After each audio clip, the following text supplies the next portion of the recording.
L'aigle et le condor.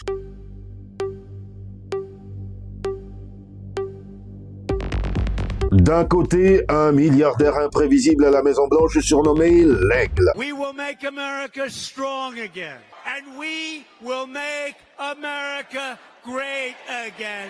De l'autre, un ancien chauffeur de bus accroché à son palais de Caracas surnommé le Condor. Si yo pierdo por un voto, te entrego mañana.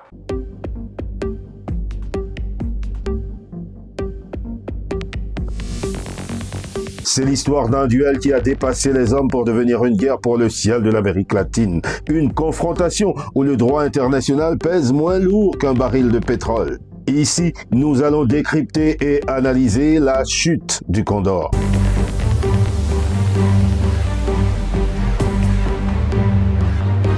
L'aigle et le Condor. Une série originale de 12 épisodes. À découvrir sur la chaîne YouTube JC Group.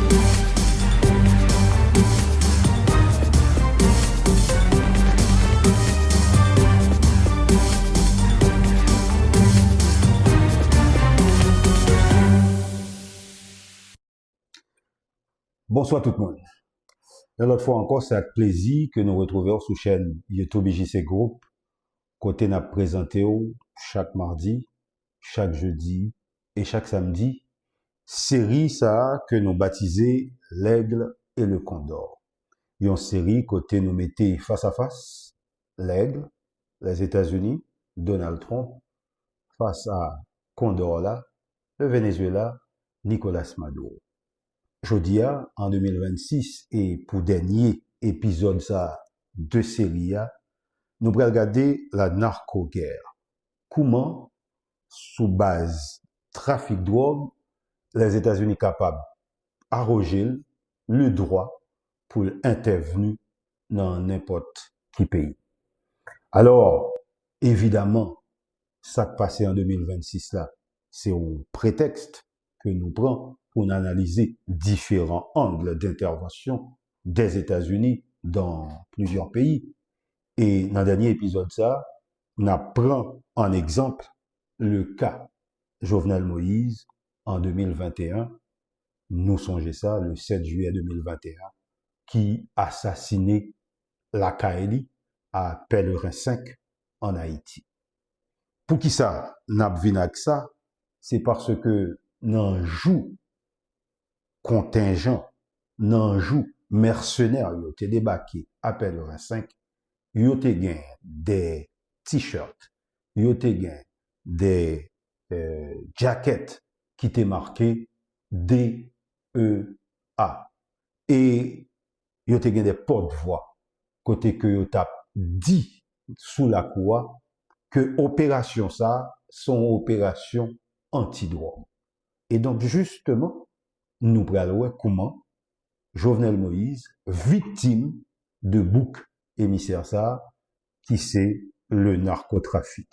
Ça me relève la narco-guerre, c'est capacité. Les États-Unis baillent tête li pour intervenir dans n'importe quel pays, surtout dans zone d'influence li, sous base que gain trafic de drogue, et c'est moyen qui plus facile pour justifier une intervention. Dans le cas de Jovenel Moïse, il n'a pas rentré pour capturer, ou en tout cas, si mission c'était au départ rentrer pour capturer à la Maduro, mission a échoué, les vins tourner une mission d'élimination. Depuis président Richard Nixon en 1971, les États-Unis mettaient sous tapis des milliards de dollars pour goumer contre le trafic de drogue. Mais qui ça nous remarqué 50 ans plus tard? Eh bien, nous remarqué que dans les rues de Miami, dans les rues de New York, la drogue pas jamais aussi présente, la drogue vient moins chère, la drogue vient plus accessible et le combat continue. Maintenant, sous base trafic de drogue, ça, les États-Unis utilisaient ça comme une arme pour faire ingérence dans des pays pour régler d'autres questions qui plutôt politique pour régler d'autres questions qui sont plutôt économiques. En fonction que ou sont alliés des États-Unis ou pas, drogue là capable un problème pour ou pas. En fonction où c'est un allié des États-Unis ou pas, pétrole là sous gain capable on madichon pour ou pas. La Colombie, nous se dit dans tout à l'heure, c'est pays côté drogue là fabriqué et sorti, côté le cultivé. Eh ben je dis la Colombie pas trop inquiétée, c'est plutôt Venezuela qui est inquiété. Parce que, justement, tout autant que ou alliés, tout autant que ou respecter intérêt États-Unis, il y a combat trafic de drogue là, mais il n'y a pas inquiété. Alors que nous voyons des pays qui, c'est des plateformes de transit, surtout on a parlé de questions Jovenel Moïse là, Haïti, ils n'ont pas fait drogue, n'ont pas cultivé drogue là. Haïti drogue là, passer là pour les États-Unis. Mais nous voyons que Venezuela, son pays de transit aussi pour la drogue là sorti Colombie, il fait Venezuela, il fait Jamaïque, il fait Haïti pour aller États-Unis. Mais on voit ces pays transitiaux qui prend coup en vent pays producteurs là. Eh bien, ça passe parce que dans le moment où on a parlé là, pays producteurs, li alliés à les États-Unis. Et donc, à partir de là, si on allié, tout va bien. Même sous dictateur, même sous trafiquant de drogue. Mais si on pas allié, ne serait-ce qu'on soupçon, ou une déclaration, ou en tout cas, on visite inopinée qu'on a fait dans le pays de l'Est, eh ben, à ce moment-là, la situation est compliquée. C'est ça, nous assisté en 2021 en Haïti. Mais nous allons regarder paradoxe là. C'est ça, nous allons, non. Question, c'est que, en fonction de zamitaille, en fonction de cocodaille, qu'on gagne à l'administration américaine, yo kab fait manger sous trafic de drogue la caillou, ou du moins, yo kab l'ouvriger bien grand sous soupçon de trafic de drogue. Parce que, n'a songé en Haïti, gagne des gens qui condamnés et qui plaident coupables jusqu'à ce que condamnés pour trafic de drogue, mais qui, là, sous couverture, et que les États-Unis, les deal avec eux sans aucun problème. Donc, travail, les États-Unis à PCFR, c'est servir à trafic de drogue là, en fonction de couleur, en fonction de niveau intérêt que le gain d'y partager avant, ou en fonction de zamitaille que le gain avant, pour le décider, est-ce que la mettre le sous dos comme un chai, ou est-ce que l'a juste utilisé comme un dossier que l'a compilé pour les livrer rendre public, pour le rendre public. L'Aigle et le Condor, une série originale de 12 épisodes à découvrir sur la chaîne YouTube JC Group.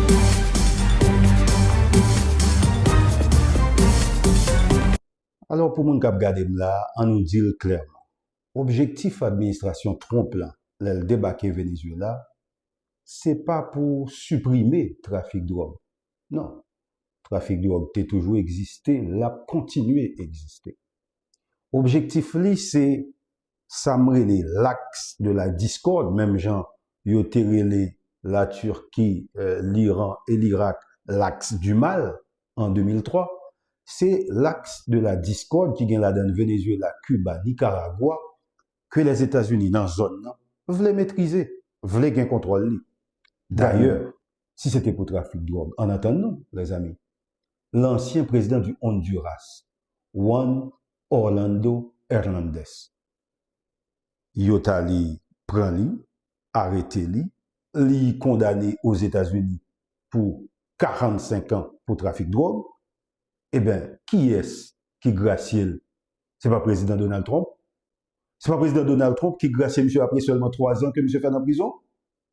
Eh bien, c'était pour trafic de drogue. Au pataka, si on mène une bataille contre le trafic de drogue, qui cap juste mener à capturer un président en exercice au Venezuela, Mais si il y a une qui déjà condamné la cas pour trafic de drogue, ou pas cap gracier. Donc c'est là nous prenons ouais bouc émissaire comment il servi à drogue là en fonction ou ses amis ou pas. Parce que rappelez-nous, Hernandez, c'est ancien président Honduras là, son président de droite.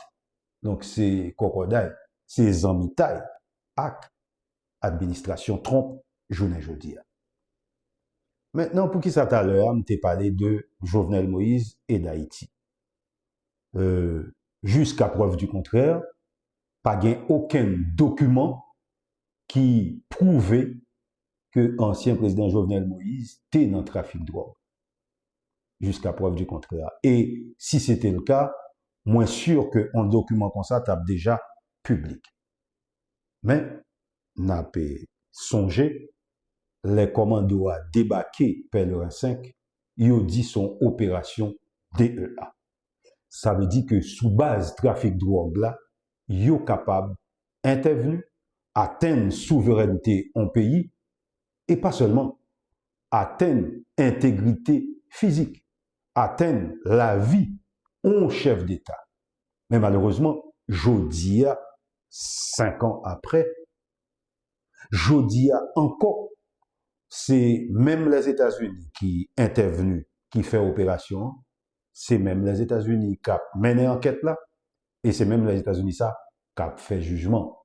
Parce que, en entendant-nous, majorité de monde qui concerne dans le dossier Jovenel Moïse là, soit ils sont en prison aux États-Unis, soit ils sont jugés aux États-Unis, ils ont plaidé coupables, soit c'est des anciens de la CIA, soit c'est des agents dormants de la DEA qui eux-mêmes étaient dans l'opération ça. Donc, nous prenons compte que l'opération qui tue Jovenel Moïse là, il y a un Colombien, il y a un Américain, agent CIA, agent DEA, qui participaient là-dedans, et il y a des politiques, des gens qui sortent dans le secteur privé à tout, qui participaient là-dedans. Et tout le monde sait, il y en a même les États-Unis, parce que les États-Unis ont besoin, justement, c'est pour constituer le dossier, moun pour le retirer, l'a retirer, moun pour l'acculer, l'a pas acculé. L'Aigle et le Condor, une série originale de 12 épisodes à découvrir sur la chaîne YouTube JC Group.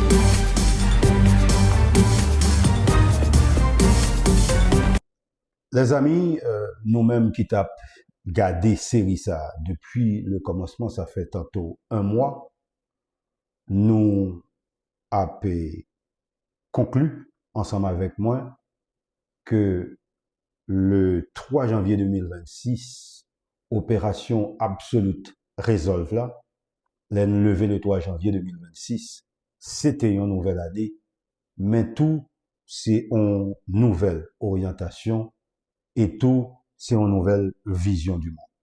Désormais, gagnons avant le 3 janvier 2026 et gagnons après le 3 janvier 2026. Nous-mêmes, dans JC Group là, sous chaîne YouTube ça, nous arrivons dans le dernier bout de série ça.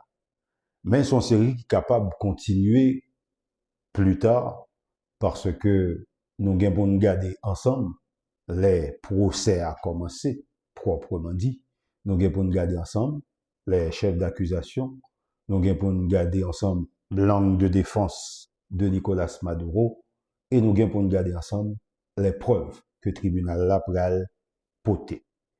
Si c'est des preuves qui irréfutables, c'est sûr que l'aigle aura gagné son pari. Mais si il y a une fragilité dans la preuve que le tribunal là pral poter contre Nicolas Maduro, nous risquons ouais Nicolas Maduro tourner un martyr. À l'exemple, à l'instar de Jean-Jacques Dessalines, à l'instar de Simon Bolivar, à l'instar de Che Guevara, ou à l'instar de même Fidel Castro, nous gagnons pour nous que zone sud là, Amérique latine, Caraïbes là, yo vin des espaces d'expression de martyrs saillot. Maintenant, arrêtez pour nous qui ça, procès après le bail. Pendant ce temps, nous-mêmes, sur la chaîne YouTube, ça, EJC Group, nous avons continué à garder le monde là. Nous avons continué à notre petit niveau, analyser et décrypter autant que nous sommes capables ça qu'a fait dans le monde là. Et c'est ça que fait prochaine série qui va venir tout de suite après l'Aigle et le Condor. Nous allons garder ensemble situation Groenland, situation l'Iran avec les États-Unis et nous allons essayer de faire de la géopolitique fiction pour nous dire nous qui ça qu'arriver si les États-Unis ont décidé à prendre Groenland dans le Danemark et si les États-Unis ont décidé à l'attaquer l'Iran. C'est ça, pour aller l'aigle, la glace et le feu. N'a toujours été dans le même système, non? N'a toujours été dans la même influence les États-Unis sur le monde. C'est ça a venir bientôt. Pendant ce temps, n'a dit ou même qui t'a regardé nous deux commencement, série ça cap finir jusqu'à aujourd'hui, n'a dit ou merci. N'a dit ou merci ou même qui vient abonner à page YouTube là, n'a dit ou merci et n'a dit ou restez avec nous parce que j'en dis depuis 2-3 épisodes. Et ce groupe là, c'est une chaîne YouTube qui a préparé en pile contenu, des contenus de formation, des contenus pour éclairer lanterne, des contenus qui pour permettre de comprendre mieux ce qui a passé dans le monde là, ce qui a passé dans la réalité power, réalité politique, réalité sociale, réalité économique. Bref, et ces groupes là, c'est le monde qui est porté dans la planète.